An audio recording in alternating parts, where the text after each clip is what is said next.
We were not told about Rodney King being hit 56 times in 81 seconds with batons. We saw it with our own eyes.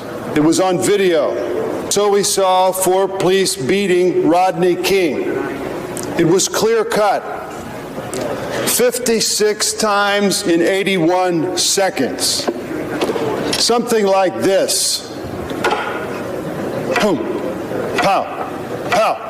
Pow, pow, pow, pow, pow, pow, pow, pow.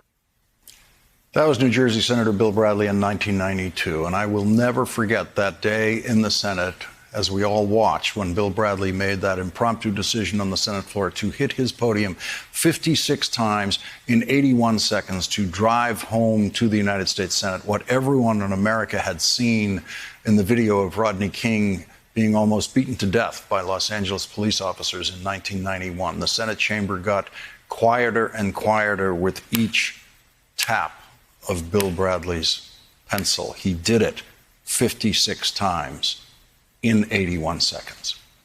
And we know about those 56 times in 81 seconds because a 30-year-old plumber named George Holliday reached for his new Sony video camera when he heard police sirens in a helicopter in the middle of the night. He told the Los Angeles Times, quote, "You know how it is when you have a new piece of technology, you film anything and everything." George Holliday stepped onto his balcony of his apartment and he aimed his camera at what the LA police officers were doing to a black man lying on the pavement. That video soon became the lead story on every newscast in America and then every newscast in the world. George Holliday's video gave white America their first real look at how policing works in black America. Last weekend, after being hospitalized with coronavirus for about a month in Simi Valley, California, George Holliday died at age 61.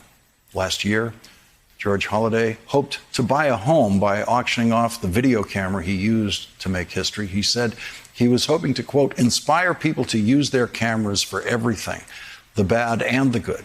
When there were no bidders for his camera, George Holliday told The Sun, quote, "I've been a plumber for 43 years. It looks like I'm going to have to be a plumber for quite a few more years."